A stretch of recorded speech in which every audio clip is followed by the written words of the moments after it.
wash my soul in the ocean, in the tears of God, I let it go.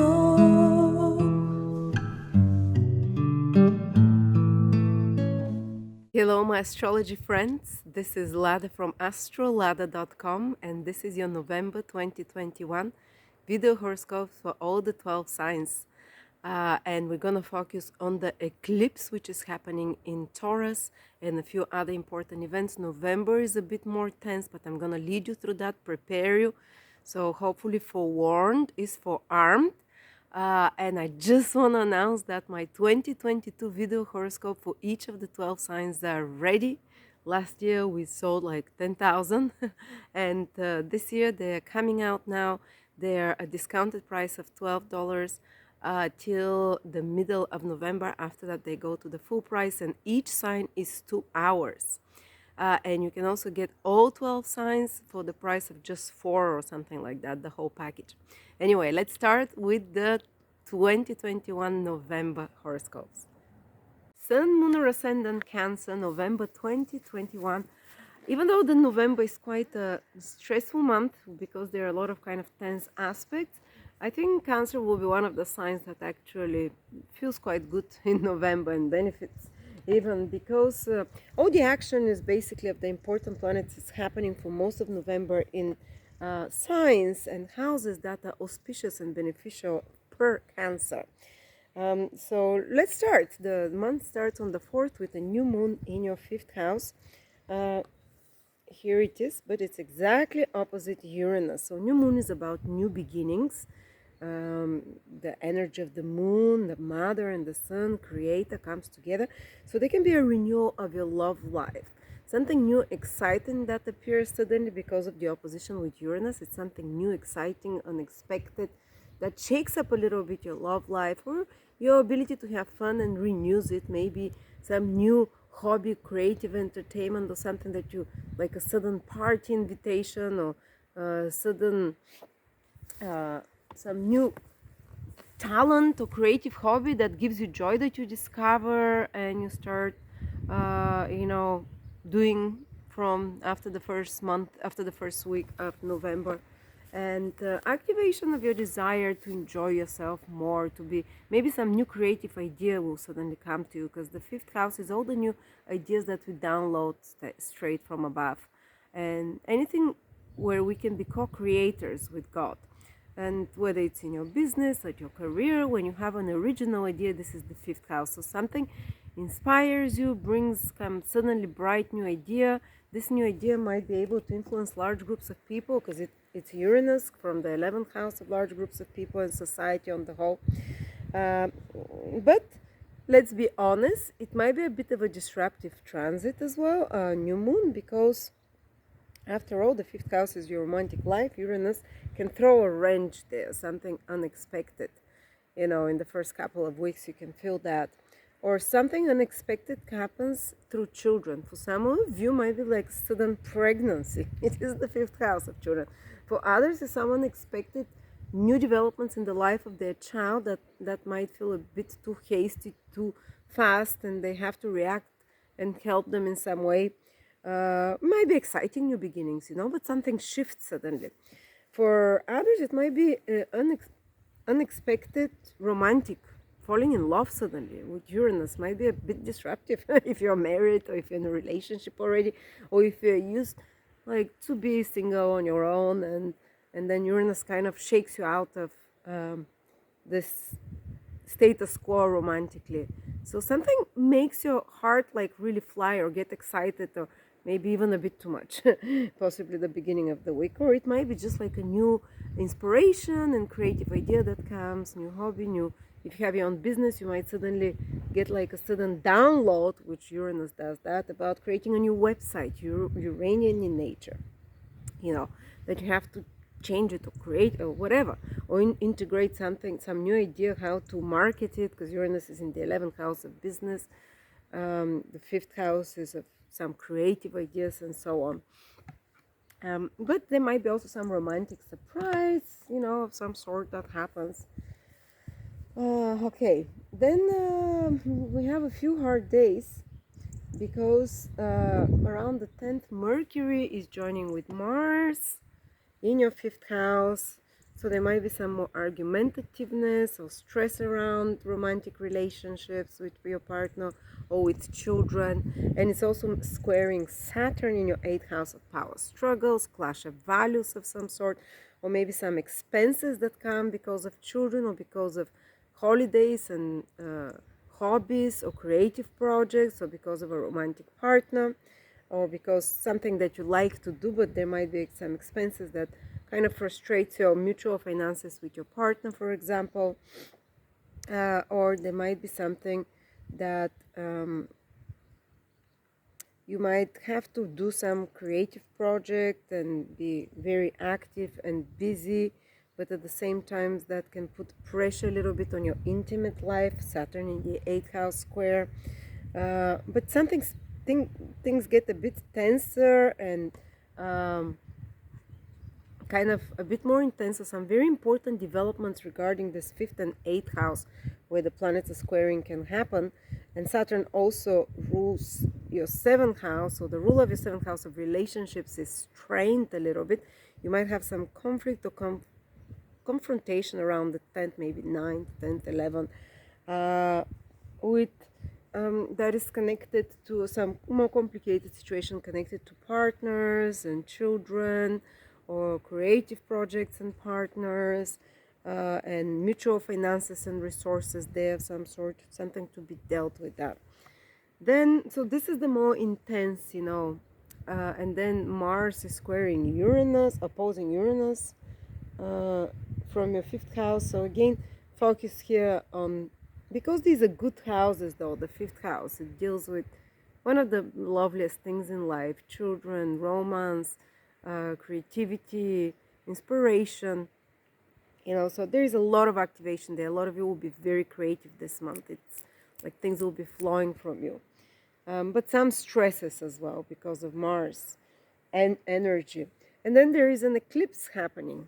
The first eclipse on the axis of Taurus Scorpio is starting on the world level. I can't be very optimistic, but on a personal level I can be optimistic because I've seen eclipses on a personal level can give much nicer things. Especially this eclipse is with the North Node, where you gain something, and it's in your 11th house of gains and rewards.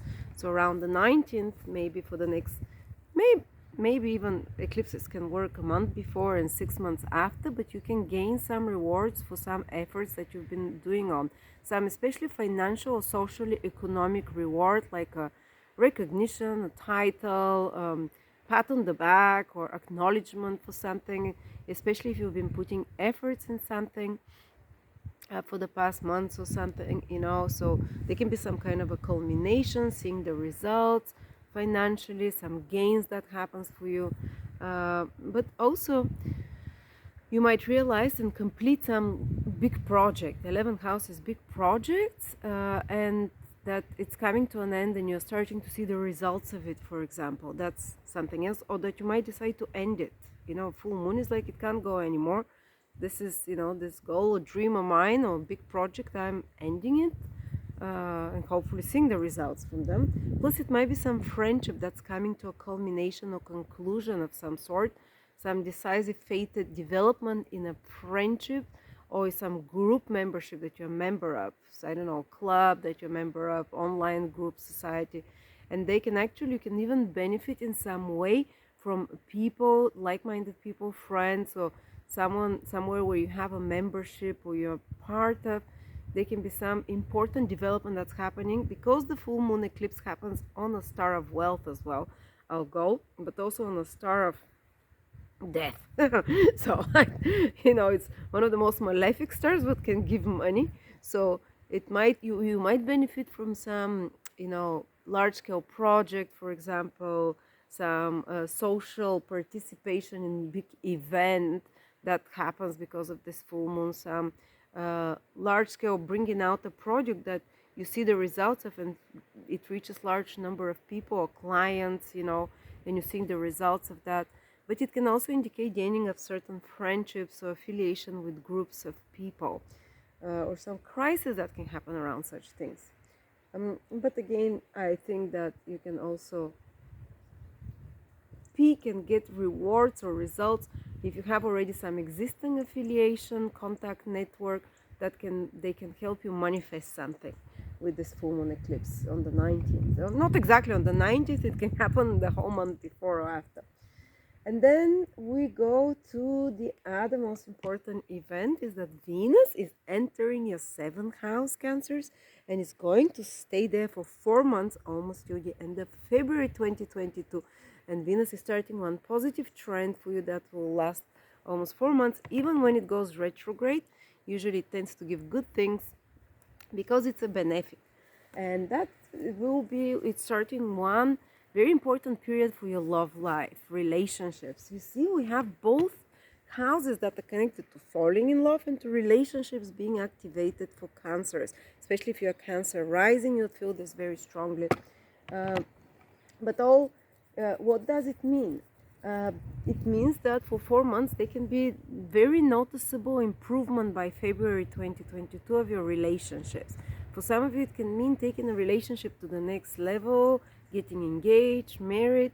For others, it might mean, especially around December and January when Venus goes retrograde, someone is coming back into your life, or you're reassessing your love life so you can make it more fair, more balanced, more harmonious. Not only love life, it might be re-examining some project that you're doing with another person. But what's happening in November, something might start for you, like a new relationship. Someone can enter your life that you create a partnership with, or collaboration, which is very Venusian person, either a woman or a gentle or very attractive or kind of wealthy and smooth operator type of person, kind of diplomatic, charmer or charmesses. But for some of you who are single, that might be the start of an important relationship. With Venus going to be so long in your seventh house. And others who are in a relationship, there'll be a reassessment of relationships, hopefully to make it better. But that's, that comes from December. Also, some new business partnership can come to you to collaborate, someone that you can benefit a lot through. Because it's Venus, it's a benefic. Venus rules your 11th house of gains and rewards, and it might be a friend or acquaintance that you had that you start collaborating with this November, doing something together. You can also attract, you can just find yourself that from November onwards, people around you are kind of nicer, more, maybe not supermodels around you only, but that you find them more attractive, that there is more pleasant interactions with others, more compliments with others, or someone who can help you. You can receive help from another. Venus is to someone to facilitate something. Someone facilitates something, or something new starts in the life positive of your partner. That that can have a positive effect on you as well. Then the seventh house is also house of business. So for some of you, it can mean a period of 4 months start where you want to improve your relationships with your clients, make them more personal, more fair, more beautiful, more balanced, reach out, become more popular, and as I said, with the full moon in your 11th house, full moon eclipse in your 11th house of business, gains and rewards, I think there is a good trend here happening. And for others, the 7th house is contract. There might be the coming of a new contract or agreement of some sort, but it's a pleasant one. It's I don't know, it's good. Or if you're in any business that is Venusian, you might start like a very important new project or whatever. Venusian is, and 7th house is negotiation, signing of contracts, careers, consultant or advisor careers, sales careers. You can go on a good roll for sales, or enjoy really exchanging more with people, one-on-one, introduce new services to people that are more involved personally, customer service building, customer relationship building, and so on. Okay, so that's it, Cancers. I think probably your prediction is one of the nicest of the signs, because of there's a lot of harmonious aspects from the planets to you. There still will be some challenges, especially if you have I don't know, something in Taurus or Scorpio, you know, so everyone has all their planets everywhere, not just your sun, moon, or ascendant. But for Cancer, there is a lot of harmonious energy, and if something stressful is happening, I bet you have certain planets that are being affected in a hard way in a different signs.